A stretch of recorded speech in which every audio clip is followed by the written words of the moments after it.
a dozen different people.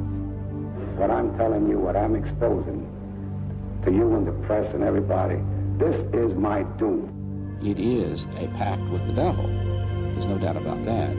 But it is one that on balance is in society's best interest.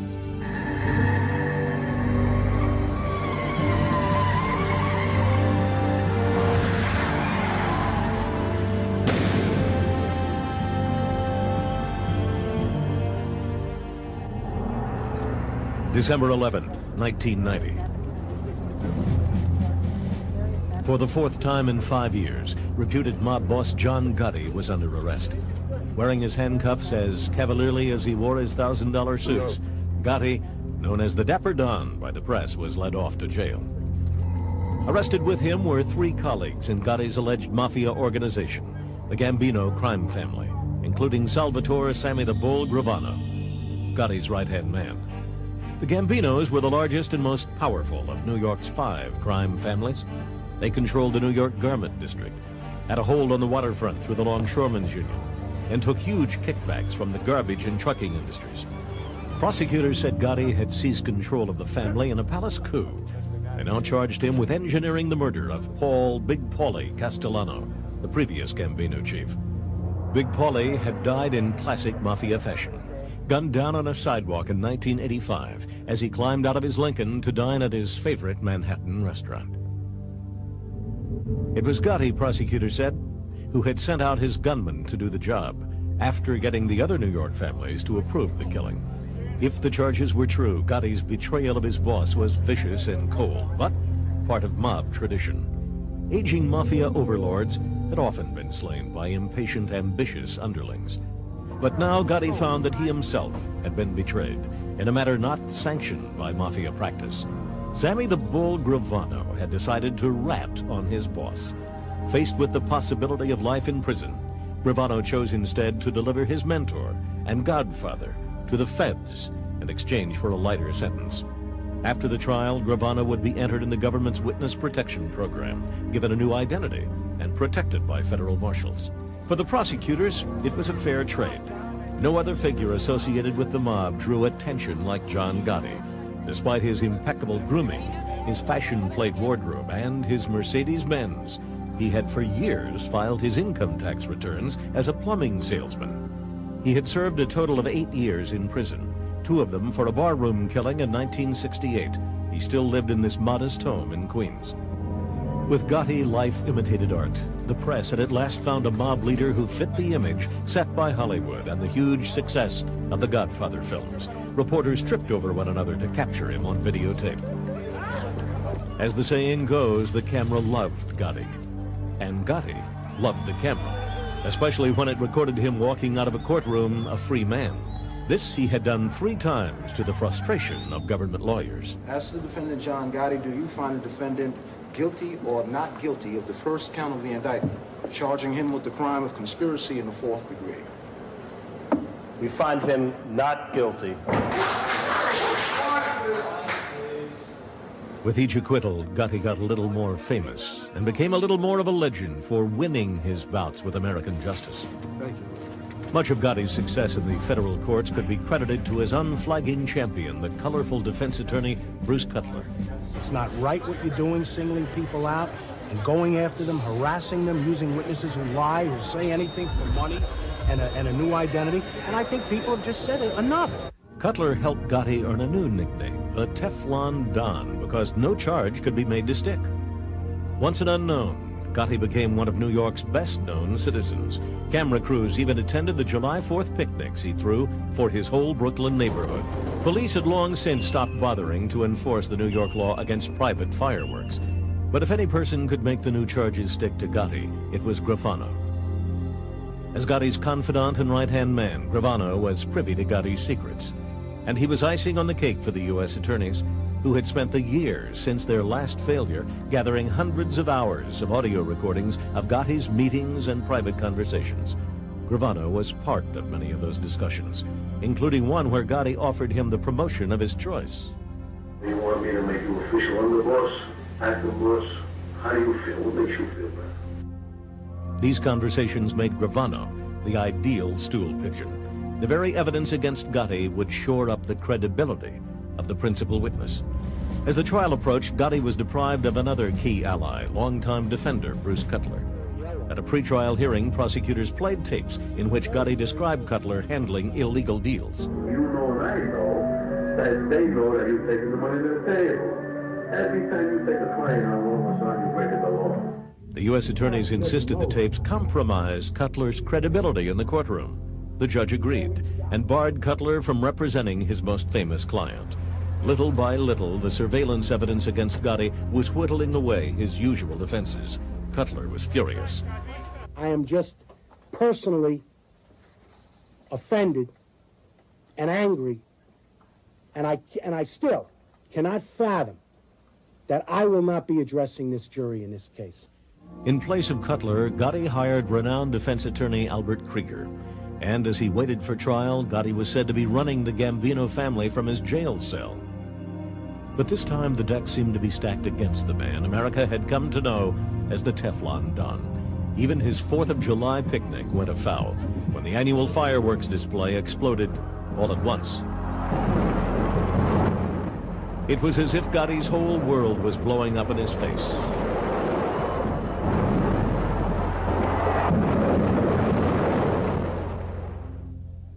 Sammy the Bull Gravano was expected not only to tattle on his boss, but to act as a kind of mafia translator.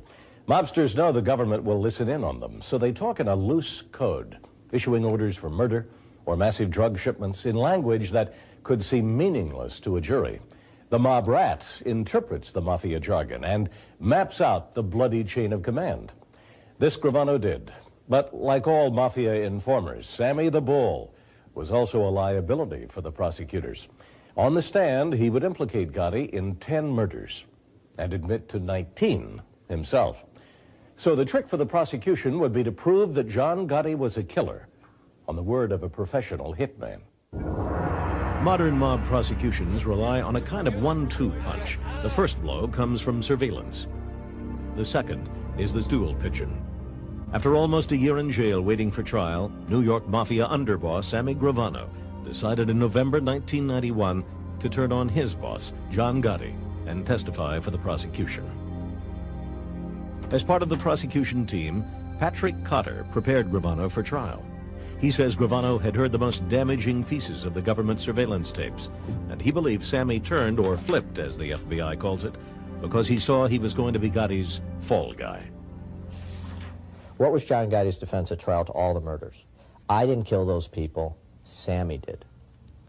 Sammy smelled that coming. At a secret midnight rendezvous with prosecutors, he struck a deal. In exchange for his complete cooperation, Gravano was guaranteed a maximum sentence of 20 years in jail. There is no rational basis for the deal given to Gravano except that the government was hag-ridden and manically driven to obtain a conviction against Mr. Gotti. I realize that's a damning statement in certain respects, but I stand by it. Al leaves out the fact that we didn't go to Sammy, Sammy came to us. Nobody went and cut some wonderful deal with Sammy Gravano. He was given a deal to give up everybody.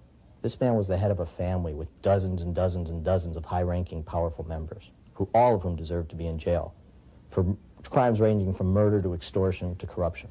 Now under protection of federal marshals, Gravano fired his lawyer. Gotti defense attorney Albert Krieger got word and rushed to tell Gotti the bad news. Mr. Gotti said, and I can quote him, he said, "Oh my," and in just about that tone, all the innocent people that man is going to hurt. By the time the trial began in Brooklyn in January 1992, it was the hottest show in town. Judge I. Leo Glasser sequestered the jury to protect them from media exposure. He also ordered that they be kept anonymous to prevent tampering. The jurors went in and out of the courthouse behind the tinted windows of limousines. The deal with Gravano would be a waste if the jury was shocked by the stool pigeon's own crimes. In his opening statement, lead prosecutor Andrew Maloney had to tell the jury of Gravano's chilling mob resume, including involvement in 19 murders. The first that I heard that he was a mass murderer was in Mr. Maloney's opening statement. So even though I knew that he was going to be a witness against Mr. Gotti, I had no idea of the scope of the testimony, or, in truth, the nature of the beast. Gotti and his co-defendant, associate Frank Lacasio, were charged with racketeering, meaning a string of crimes that add up to a pattern of criminal behavior. Gotti himself was separately charged with 11 other crimes, which included ordering the murders of 3 low-ranking mafia gunmen. But the centerpiece of the case was the murder charge against Gotti for arranging the execution of his boss, Gambino godfather, Big Paulie Castellano. And when at last Gravano was brought in under the tightest security, that was the story with which he began his testimony. In his gravelly voice, Sammy the Bull told the court how he helped Gotti plan the murder. Paul Castellano, as head of the Gambinos, was the most important mafia boss in America. But by 1985, his grip on his family was slipping. His home had been bugged. He was under indictment on multiple charges. It was known in the underworld that Big Paulie had issued orders that any Gambino member involved in big drug deals would be killed. John Gotti had just been implicated in such a deal by the feds. Gravano told the court that in December 1985, Gotti decided to save his skin by killing Castellano, or in mob parlance, whacking him. Gotti arranged for Castellano to be called to dinner at his favorite restaurant on Manhattan's East Side. Castellano felt he was the boss of the bosses. He wasn't worried too much. He just had the one bodyguard with him. They walked up, 4 guys came, they killed him. Wasn't complicated. They walked away, they disappeared in the crowd. Gravano came across in the courtroom as calm and dignified, wearing a double-breasted suit, often putting on a pair of bifocals to look at evidence. It gave this confessed murderer the air of a studious businessman. Even Albert Krieger, famous for his penetrating cross-examination, couldn't break down Gotti's former number 2. He was contained, articulate, not responsive as the angry, blustering, in some respects degenerate, I now know him to be. Prosecutors know that when they put a criminal informer on the stand, they have to make all his crimes known. If he is caught in any deception, all his testimony is compromised, and the witness is rendered useless. This was especially true of Sammy the Bull. Gravano is a self-confessed, admitted, vicious, cold-blooded serial killer. I thought he did great.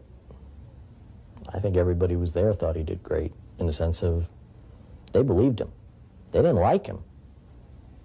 They didn't like him at all. He's not a likable guy in a lot of ways. Well, in all ways, frankly. Albert Krieger made sure the jury knew what kind of person Gravano was. He pointed out that Gravano's 19 murder victims outnumbered the 18 jurors and alternates. We don't have enough chairs to put all the victims in, Krieger said. The problem for the defense was that every time you show the jury what a truly bad person Sam was, you were in fact telling them John Gotti's best friend, heir apparent, best buddy, and the man he loves is a bad, bad man. You couldn't disassociate the two. My mother always said, you lie down with dogs, you wake up with fleas. I think that's a very nice and soft way of saying that which we have all experienced. We are judged in many respects by our friends and by our associates. As poised as he was, Gravano's record clearly painted him as a monster. The feds were arguing that Gotti was simply the chief monster. Cotter says the prosecution made no excuses to the jury about the character of their star witness. You don't trust a Sammy Gravano. You don't trust an informer. I don't, anyway. I don't know any responsible prosecutor who does. You trust them when you know they're telling the truth because you've proven it through unimpeachable sources. At the Gotti trial, those sources were the eavesdropping tapes made by the FBI. Not only had the feds bugged Gotti's principal hangout, the Ravenite Social Club, the agents had even managed to sneak a microphone into the apartment above the club, where the suspicious Gotti held his most private and incriminating conversations. You tell this punk, I meet John Gotti, and I will sever your mother head off, you sucker. I kept wondering what possible response the defense would have to that. How do you explain that your client has just said, when I whacked DB? How do you explain when he says, you know, when I killed, you know why Louis DeBono is going to die? He's going to die because he didn't come in when I called him. How do you explain that? I think that the sever the head remark was neutralized by its exposure for what it was, an overstatement, an extreme expression. We're not all that restrained in our everyday language, and this was everyday language for Mr. Gotti. Gotti's language did not seem so everyday in other cases. On one tape, he said to his co-defendant Frank Locascio, "Every time we got a partner that don't agree with us, we kill him." The trial lasted 2.5 months. The government's 1-2 punch of Gravano and the tapes had been a powerful combination. But in his closing statement, lead prosecutor Andrew Maloney nearly compromised his entire case. He warned the jury that if they were afraid of John Gotti, they had good reason. It was a highly prejudicial comment. The defense attorneys immediately called for a mistrial, claiming Maloney had poisoned the jury. I thought I'd fall off the chair. I could not believe what I had heard.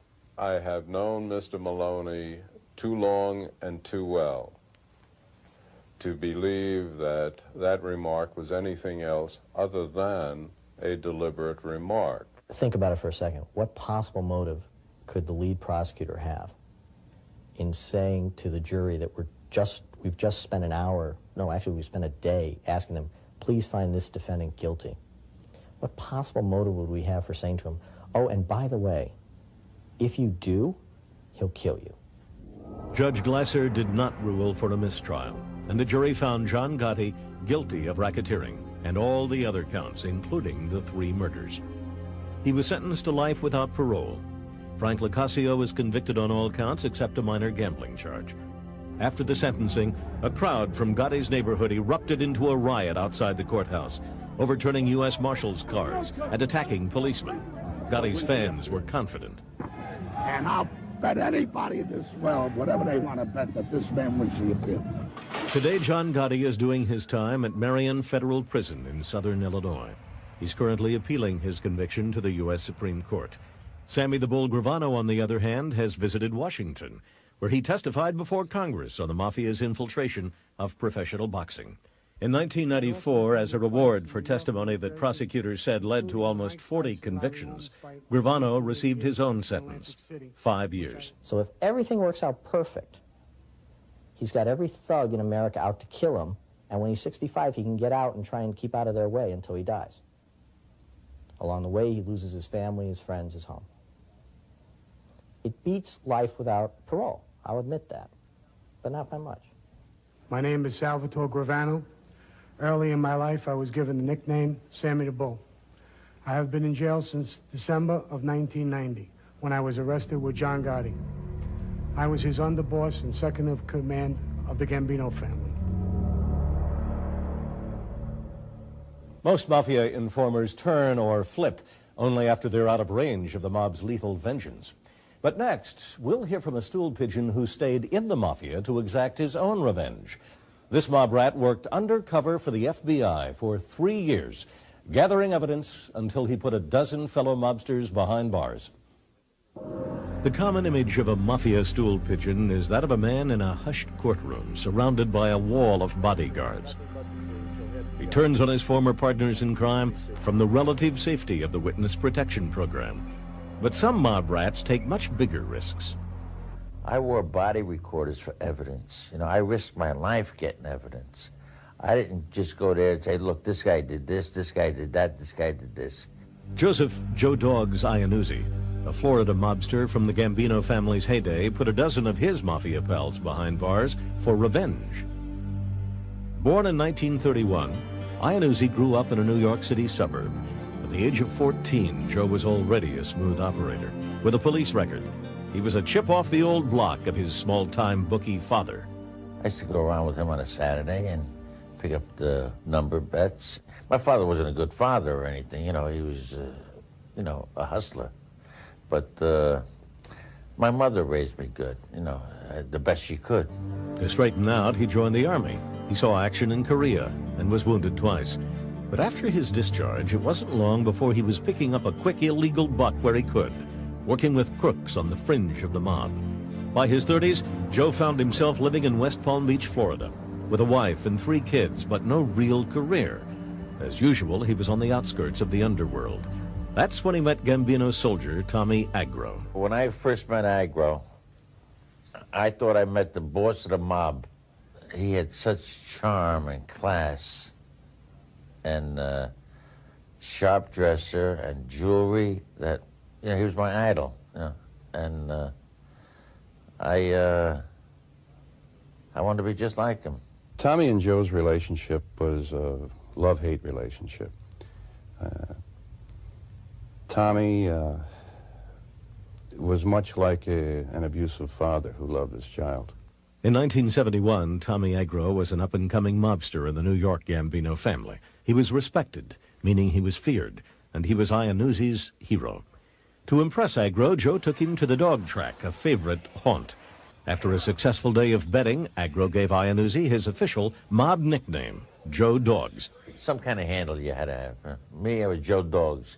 Before I was Joe Dogs, I was Joe Diner, you know. After Joe Diner, I was Joe Drywall. Yeah, it's... For his Mafia apprenticeship, Joe Dogs would seek out applicants for mob loans at 5% interest or juice each week, 300% a year. Soon, Joe was what authorities called Mr. Organized Crime in southern Florida. The New York Gambino family, then under boss Big Paulie Castellano, was establishing its control over the region. Joe Dogs became their mouthpiece and their muscle. It was a role he savored. Forget about it. I felt like King Kong. I mean, you know, nobody could come near me. It's, you felt like Superman. I mean, really. I felt like I lived in a phone booth. It was a great feeling, yeah? A great feeling. The mob runs on fear, and the fear inspired by the Gambinos helped Joe do his job. Sometimes all it would take was a smack. So once in a while, I'd have to hurt somebody, you know. I'd have to hurt somebody if that person didn't know my reputation, for instance, right? Then I would have to really muscle them, you know. In the company of his Mafia master, Tommy Agro, Joe whiled away the hours with some of the best-known Mafia sociopaths, including Tommy DeSimone, a killer made famous posthumously when Joe Pesci portrayed him in the film Goodfellas. This guy was a real screwball. I mean, he'd kill you while you're having dinner together. He was a killer. He was a killer, and but he was a lot of fun. When Joe and his friends weren't breaking legs or extorting protection money, their principal aim was leisure. They might win thousands of dollars on fixed horse races and spend it all on a few dates with their mistresses. But having fun Florida style and running errands for the mob weren't enough for Joe Dogs. He wanted to make his own profits, so he borrowed $60,000 from Agro. Joe Dogs made interest payments of his own to New York and loaned the money out at a higher juice rate. He had become a real operator. Everybody in southern Florida knew who Joe Dogs Iannuzzi was, including the FBI. I decided that I would knock on Joe's door. In 1978, FBI agent Larry Doss was investigating organized crime in southern Florida. That meant getting to know the local mobsters and recruiting prospective informants. To that end, Doss began cultivating a polite relationship with Joe Dogs. When Joe opens the door, he's standing there with a gun in his hand. He's got a .38 caliber blue steel revolver. I said, "Hi, I'm Larry Doss from the friendly FBI." Doss thought Joe might be a good source for the FBI. The word on the street was that Joe was having problems with his mob connections. So Doss kept the pressure on, even when Joe left Florida to hide out in Chicago for a few months. The phone rings, and it's Larry Doss on the phone. Jesus Christ. I said, "What the hell you want, you pain in the ass?" I mean, this guy's a dedicated, devoted and dedicated agent, all right? I said, "What do you want, you pain in the ass? Leave me alone." Joe was different than anybody that I'd ever dealt with. And even though he was a a career criminal from New York, and I was a career FBI agent from Georgia. Joe liked me and I liked him. And he gave me his home number. He said, listen, if you need me, here's my home number. Hey, call me anytime, Joe, if you're in trouble. You know, he was a nice guy. Joe needed money. He couldn't make the payments on his own loan because he was having trouble collecting money from his loan shark clients. Joe had a sizable amount of money out with a local contractor on juice. Joe felt sorry for the guy, couldn't really bring himself to beat the guy up because he was behind on his payments. He had a wife and some kids, and Joe had known the guy for a long time. Information on the mob is so important to the FBI that the Bureau is willing to pay its informants. Joe decided to start moonlighting as a rat. The money he got from the feds he sent to his New York boss, Tommy Agro, in place of the interest he owned. But the payments weren't enough, and Tommy Agro was getting fed up. In February 1981, Agro went down to Florida with 2 of his goons and called Joe Dogs to a meeting at a local restaurant. I walk up to embrace him, shake hands and embrace him. How you tip, how you doing? And he's squeezing my hand, and I see an object coming towards my skull, and the next thing I knew I was falling, you know, and being beat with and kicked. When Joe Dogs came to, he was in the hospital, receiving last rites from a priest. I laid in the hospital and cried for another 5 days. I couldn't believe what he had done to me. This guy that I worshipped. And I says, I'm gonna get even with this son of a bitch. If I gotta die doing it, I'm gonna get even. And that's what I did. I got even good.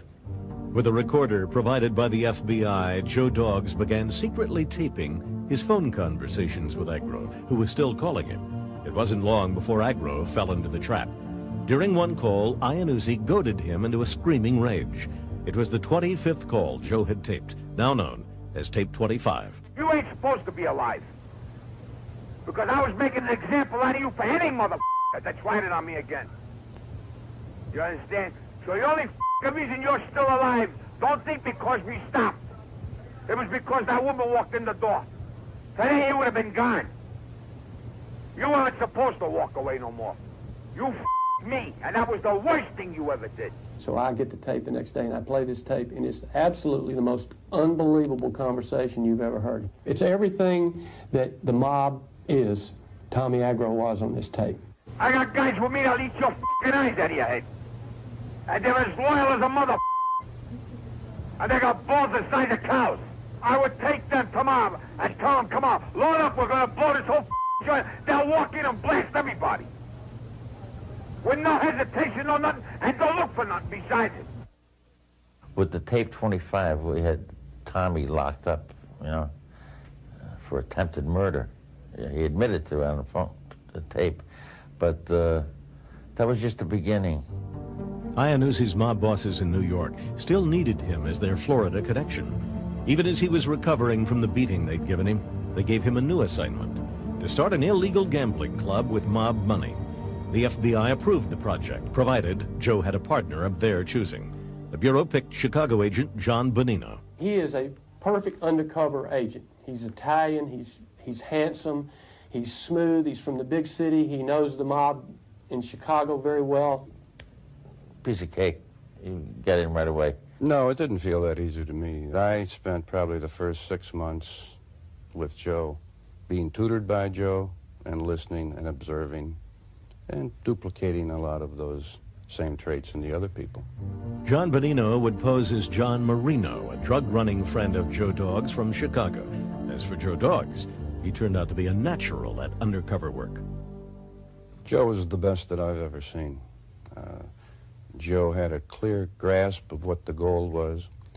There was not one request that was made of Joe by the Bureau that he did not comply with, and did it credibly.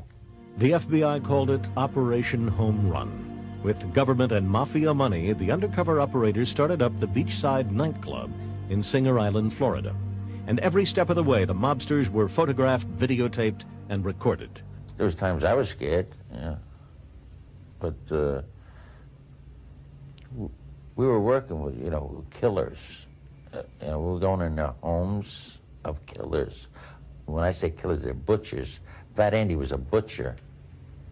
He'd chop you up and put you down to the garbage disposal. Joe taught John, and John picked it up and did it so well that Fat Andy Ruggiano, a made capo in the Gambino family, made a hand-to-hand loan with an undercover FBI agent. One of the owners of the bar in Singer Island told me about a year later that they suspected me as being a police officer, an FBI agent, when Joe first brought me in. And the only reason they were telling me that then, or now, was because they knew it was absolutely untrue. Bonino and Joe Doggs wore tape recorders to almost every meeting. Joe wore his where no mafioso would ever feel it by mistake, in his underwear.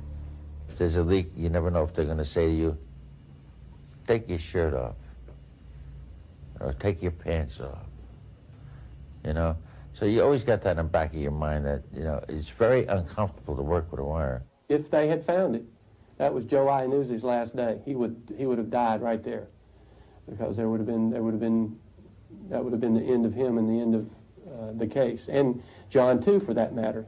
But the case didn't end. It just kept on getting bigger. The concentric circles just became wider and wider and wider. We ended up with people that we had no idea we were going to target in that situation. By the time Joe and John were done, their FBI operations had snared a dozen mobsters. The ripples were felt all the way up the Gambino chain of command. If you go back to all of the things that occurred, especially within the Gambino family and what happened with Paul Castellano, Paul Castellano's undoing was as a result of Joe. You can go directly back to that. With information from Joe Doggs, the New York FBI began the pursuit of Big Paulie Castellano that ended in the downfall of the ruling Mafia Commission, and ultimately in Castellano's murder at the hands of John Gotti. We put a big crimp in it, or cramp. You know, my operation did. Operation Home Run was shut down at last when the FBI learned there was a leak about Joe Doggs to his Mafia pals. Iannuzzi had been wearing a wire for 18 months. He would go on to testify at mob trials for the next decade. He sent Tommy Agro, his one-time idol and would-be executioner, to prison for 10 years. Agro died of cancer in 1987. I wanted him to suffer in prison. I really wanted him to suffer. Because I'm suffering now, see, because that wasn't my forte, what I did. But I did it to get even. Today, Joe Doggs lives somewhere in America. The FBI says the Gambino family has an open contract out on him. Joe Doggs is a fair target for any mobster who wants to make a good impression on his bosses. I imagine someday somebody's going to run across me and pop me. But, until then, I'm, you know, as careful as I can be. Mob rat Sammy Gravano was big news when he helped put away John Gotti in 1992. But the feds have been using informers to lock up mobsters for more than half a century. One of the earliest stool pigeons helped convict Al Capone in 1930. The rat was Capone's accountant. Capone's liquor business had to have the books kept. He had a bookkeeper, Louis Shumway. And what the government did with Shumway is they picked him up, took him out of this country, and hid him in Latin America until the trial came about. And then he showed up and testified. Capone was found guilty not of murder or racketeering, but tax evasion. The punishment for transgression of the Mafia Code of Silence is death. So to obtain witnesses against the mob, the government must first guarantee their safety. This is accomplished by the Witness Protection Program, which offers the turncoat a new identity and protection by U.S. Marshals. With that offer, the federal government has wooed some improbable allies from the world of organized crime. One of those was Cleveland underboss Angelo Leonardo, whose testimony helped end the reign of New York's Mafia Commission. Leonardo is perhaps the single most important organized crime witness that the government has turned. He was in a position to know of the relationship between the Cleveland family and the Teamsters, which was extremely close. He was in a position, because he was an underboss in Cleveland, to know of the national structure of organized crime. Leonardo was also considered one of the mob's most loyal generals, but when he was convicted on a drug charge at the age of 74, Leonardo turned, and he laid out for the feds the nationwide network that ran the American Mafia. He showed how all the lines of power led back to New York. There, the heads of New York's 5 mafia families sat on the Commission, a mafia board of directors. It had been set in place in the 1930s by New York mobster Lucky Luciano, and for 5 decades it settled territory disputes, divvied up profits, and approved controversial executions. As Cleveland underboss, Big Ange Leonardo had taken orders from the Commission for years. He fingered Genovese boss Fat Tony Salerno, Colombo boss Carmine the Snake Persico, and Lucchese chief Tony Dux Corallo for supervising the Mafia's activity nationwide. The New York bosses may never have pulled a trigger or spent a dime of illegal cash, but from his high post in the Midwest, Leonardo said he could trace the chains of command to them. When he turned, he proved, for all who take the trouble to look, that the very structure that's designed to insulate the figures of organized crime from accountability can be turned against it. Because he was high up, he had both power and information. When the Commission trial was over, the 3 bosses were convicted and sentenced to 100 years each. Paul Castellano of the Gambinos had been indicted, but he was murdered on John Gotti's orders before the trial began. Angelo Leonardo, thanks to the Witness Protection Program, was freed from prison and relocated. He also admitted to receiving more than $1 million from the Justice Department. That kind of deal infuriates defense attorney Albert Krieger, who in defending John Gotti faced mob rat Sammy Gravano on the stand. Krieger says the government has given itself the right to buy testimony. Well, you make the price high enough, and almost anybody is going to say anything in order to either reap a financial benefit, a liberty benefit, or whatever the government happens to be selling at the time. Gotti prosecutor Patrick Cotter worked extensively with Gravano before he testified. He admits that some mob rats are a little too eager to please to show their new government bosses that they're worth the price. A lot of these guys, you get to a point where you have to tell them to, look, just let me ask the questions, don't volunteer things, don't try to help me, just tell me what happened. One surprising critic of the deals made with mob rats is a mob rat himself, Joe Dogs Iannuzzi. They get a guy like Sammy the Bull that committed 19 murders and put him in your neighborhood to live and put John Gotti away, which is good to one point. But what did you gain? Sammy the Bull's going to commit more murders. He's going to get more trouble. He's a career criminal. The statistics show that those people who have been professional criminals, by going through the Witness Protection Program, it has a better rate of rehabilitation than any other corrections program we know of. In fact, most of these people do not engage in criminal behavior in the future. But the marshals will kick a rat out of the Witness Protection Program for less than committing a crime, and Joe Dogs ought to know. In 1993, he was invited to New York to appear on The Late Show with David Letterman. The Justice Department warned him not to make such a public move. Joe Dogs went anyway. But when he arrived at the studio, Letterman had canceled Iannuzzi's segment. I said that Letterman thinks he's got a problem with that lady sitting waiting for him when he walks in the house. Well, he finds, walks home one night and he sees me sitting there. The marshals dropped him from the Witness Protection Program, but it's thanks to Joe Dogs and his fellow mob rats that the government has obtained convictions against most of the Mafia's leadership in the last 10 years.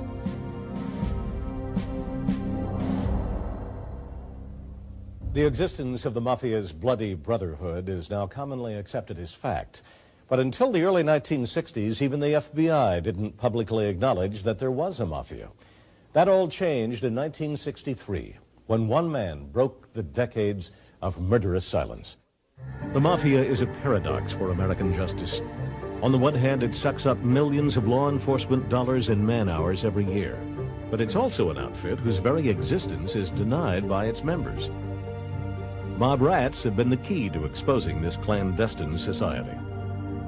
Joseph Valachi stunned the world in 1963 when he was the first to uncover America's Cosa Nostra.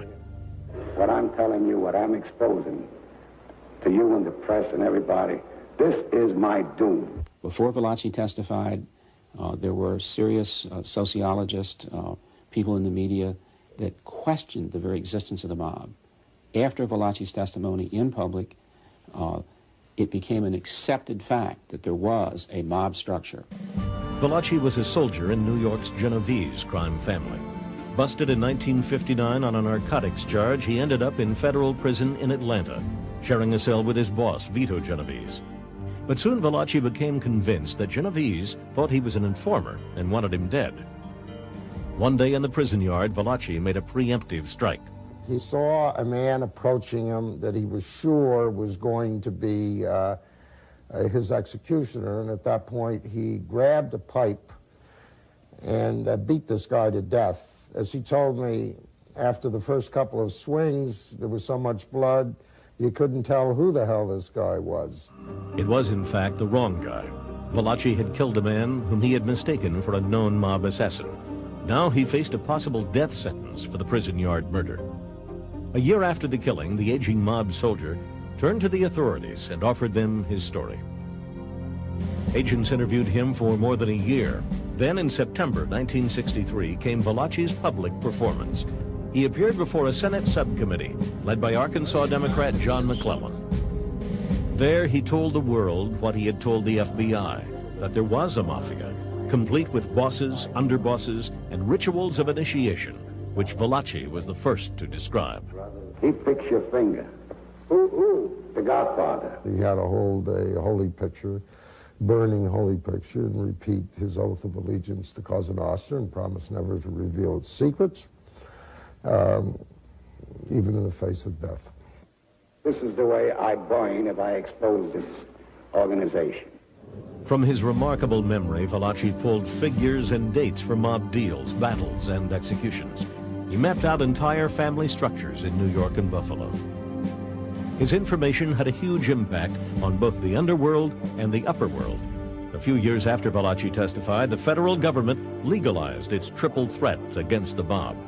Wiretapping statutes to allow eavesdropping, the Witness Protection Program to recruit informers, and the RICO anti-racketeering law. Naturally, the mob wanted Valachi dead, but they never got him. And although the federal government first suppressed a book based on the FBI's interviews, Peter Maas eventually published the Valachi papers from his own talks with the informer. Valachi died in prison in 1971. The one thing that made him happy was the fact that Vito Genovese died in prison too, and died before him. The last message I got from Valachi that I can recall was, "You see, Peter, I told you this book would kill the old man." Valachi and those who followed him have forever taken away the invisibility of the mafia. Their reasons may have been self-serving, but by exposing the mob's inner workings, the mob rats have made a unique contribution to American justice, and they have helped cripple the mob, perhaps permanently. The ethnic core of the Mafia, Italian-Americans only and others need not apply, reinforce the membership's pride and loyalty. In the wake of successful mob prosecutions, gangs built around other immigrant groups are moving onto the scene. These outfits, Asian, Hispanic, Jamaican, and others, have adopted the brutal methods of the Italian mob, but they have not shown the obsessive loyalty that kept the old Mafia intact for so long. Leaders of some new gangs are already behind bars, put there with the help of turncoats from their own ranks. In fact, with its glory days long over, the Mafia's last great legacy may be the enormous power of the federal government to strike back at organized crime.